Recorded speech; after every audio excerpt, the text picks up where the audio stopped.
Hi everybody, welcome back. This is LCDR Keys, and today's video we will be doing a little bit of a walkthrough of some of the tools that I use in troubleshooting, repairing computers, mainly software side. But this is generally what I have in a little software toolkit, always hanging around on one of my flash drives. No matter where I'm at, it's always on a keychain with me. Alright, so this video is going to be, like I said, about some of the tools that I use on a daily basis to fix, repair, diagnose, and do those sorts of things with computers. This is going to be an overview of the basic tools that I have in my toolkit, in my tech toolkit, on a couple of flash drives at least all the time, at least on one with me at all times. And most of these tools are going to be pretty basic. Most all of them are free, and I'm only going to be going over the basic ones today. I'm not going to be going over how to use them. We might cover some of those later in some other videos, but I'm just going to go over some of the basic tools that I use, and I've even removed from the list some of the more complicated ones, because I don't want anybody looking up the names of some of these tools, using them in an incorrect way to either do damage to a PC intentionally or unintentionally. So just for everybody's safety out there. So we'll go ahead and take a look at the desktop here. Let me see here. Let me go ahead and open up my folder here. In here we've got a let's see. This is labeled ADG Toolkit, and I'm going to go over the two main sections here that I have that are the biggest, and that is utilities and security. Ninite, don't worry about that. If you know what Ninite is, that's a good tool. I just have some prepackaged Ninite installers here just ready to go for troubleshooting. But anyways, or more for setup. But anyway, so let's go into the first folder that we've got here, which is security. This is the first main folder. This is the big one. Or it's not the biggest one, but it is probably the most important. Real quick here, let me go ahead and switch over my audio here. There we go. Just in case I make a noise, it doesn't come through the microphone.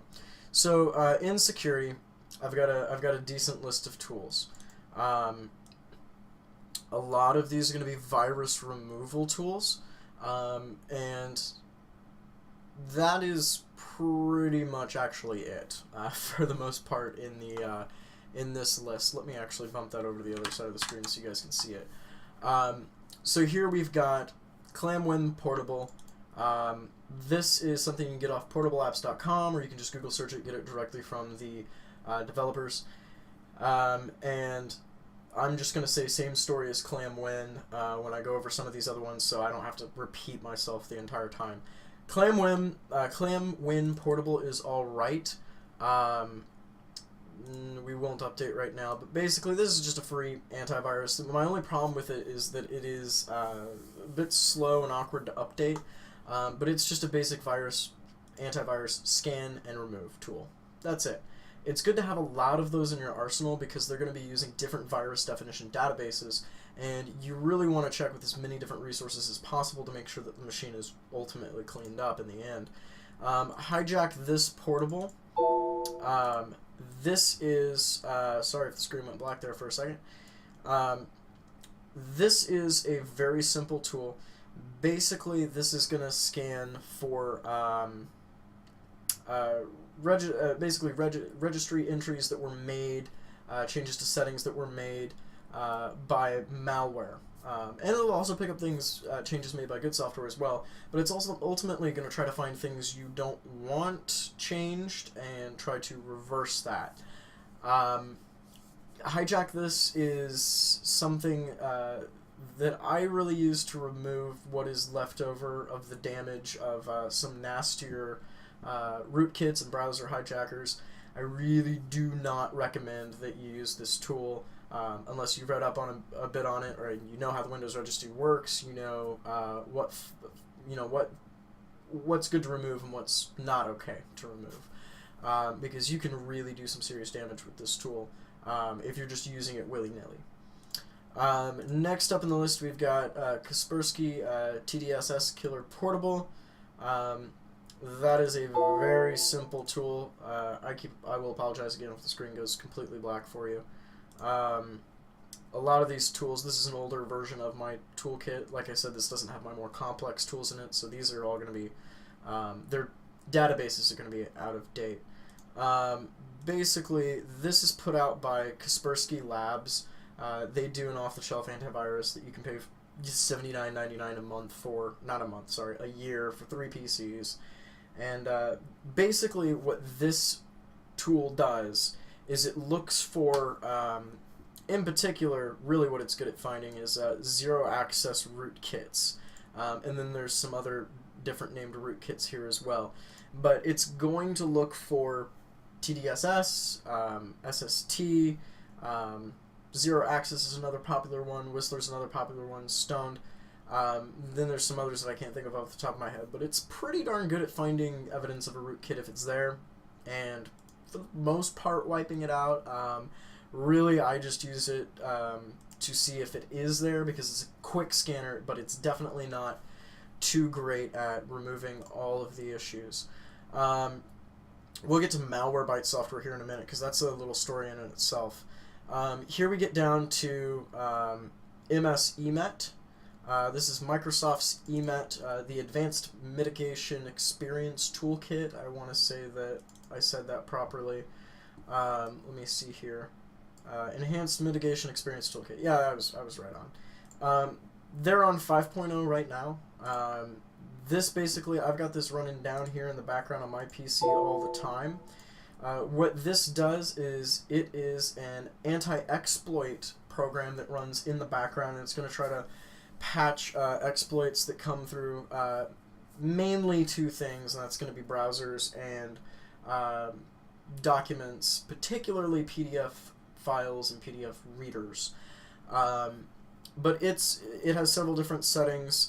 You've got some pre-configured quick profiles.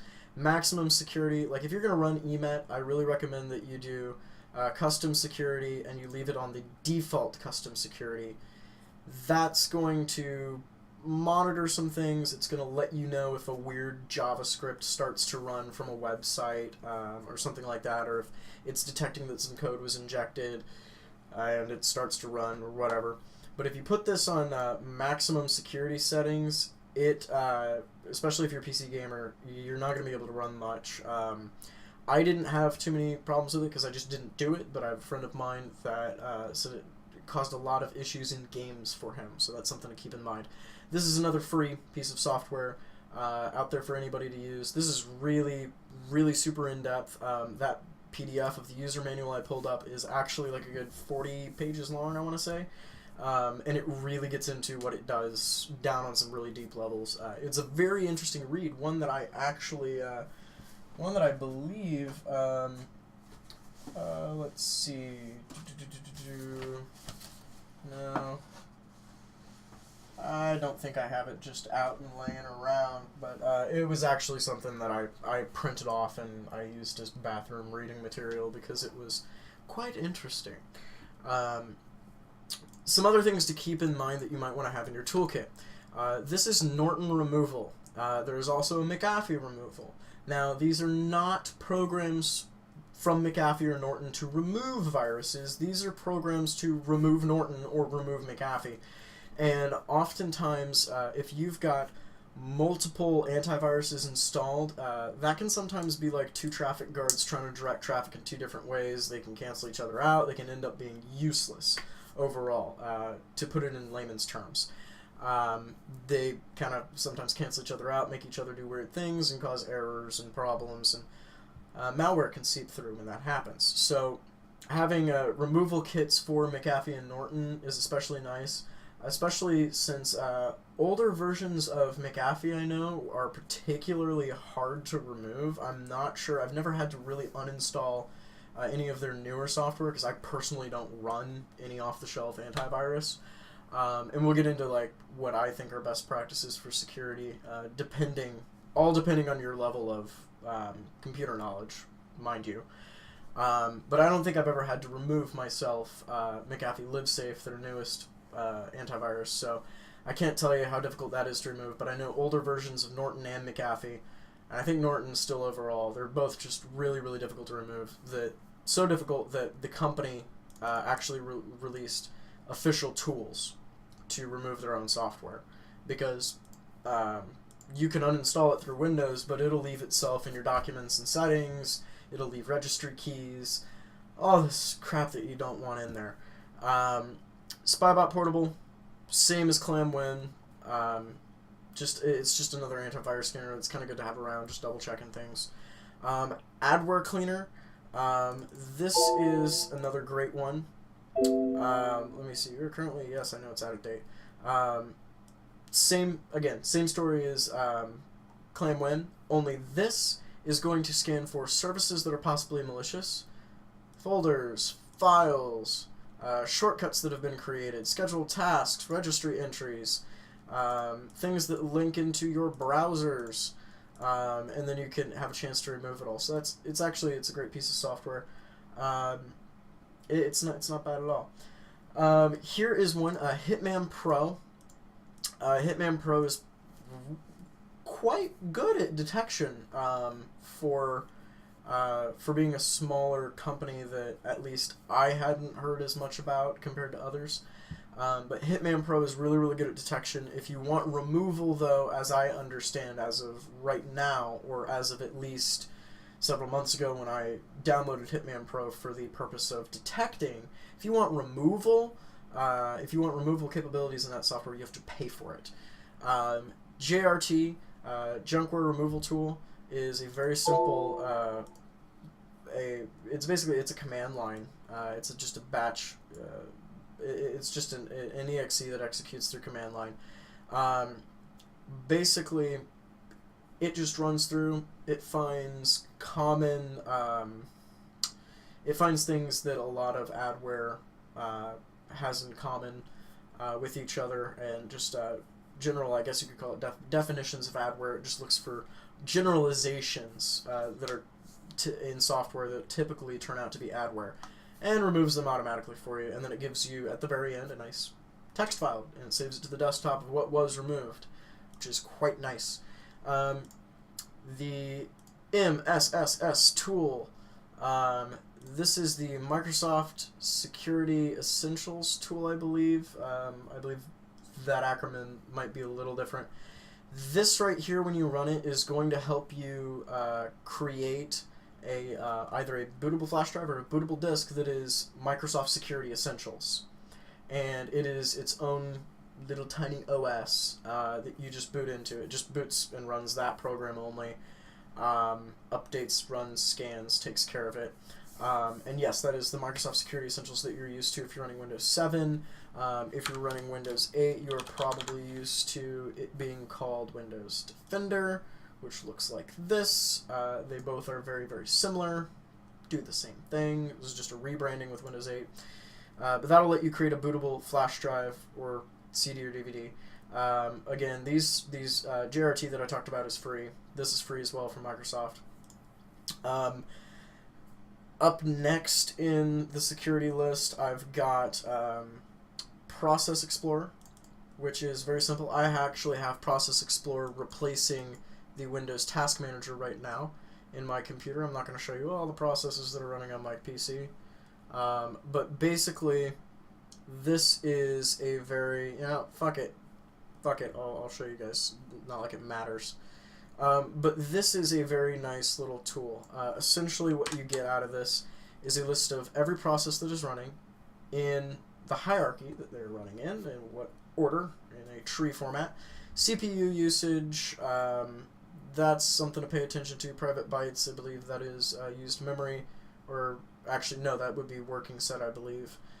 Process ID number, description. Really where it gets nice is the company name. That is good to know. Regular Task Manager will tell you that, but you can actually activate a column called Virus Total, And if you click on this, like, let's see, here is a service from, let's see, OBS. This is actually what I'm using right now to record this. It is flagged. Basically, VirusTotal is a website that'll check it'll check 55 different, fairly well-known antivirus definition libraries and see if this particular process gets pinged as something that's bad. So if I click on that, I get it opened up, and then you'll get this right here, virustotal.com. It'll show me the 1 out of the 55 antiviruses that pinged it. It pinged it as a trojan.win32.here.098. But everybody else, including AVG and Emisoft and F-Secure and GData and McAfee and Norton, all of those guys said it was okay. And then you can see what other people have voted it as, and you can vote, is this okay? Obviously, OBS is okay. But that's really, really nice when you're looking for something that actually might be running while you're working on the PC. You can identify what it is, and once you know what it is, you can know how to take it out properly. You can just rip it out by the balls.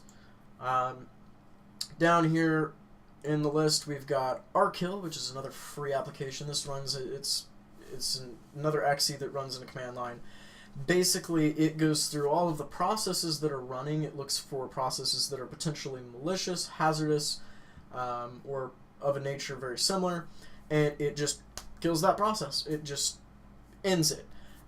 You want to run that as an administrator, always. I believe it automatically asks for administrative permissions when you run it, but you always want to run it as an administrator, because even if it finds something, if it doesn't have the proper permissions to kill it, it won't kill it. But what's really nice about this is this will run. See, it's going to go through. It's going to be checking for processes to terminate. 3 processes terminated. See, it'll also kill some Windows processes that are just not needed.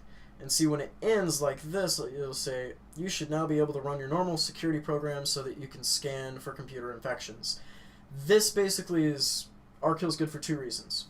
It kills processes that hide other processes or hide themselves, so you can find them when you scan for them. And a lot of the times it'll kill processes that'll prevent your antivirus from running. When you click OK here, it dies and it gives you a little text file with everything that it stopped and did.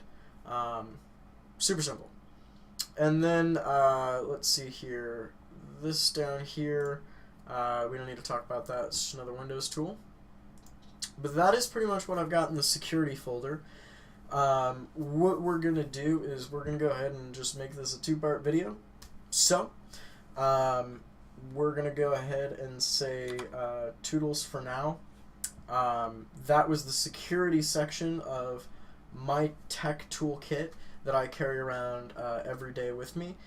Next video we will go into utilities for troubleshooting and just good utilities to have around all the time with you. So, until then, thanks for watching. I am LCDR Keys, Lieutenant Commander Keys, and we will see you next time, where we will be talking about some of the utilities that I constantly carry around with me that are definitely useful in a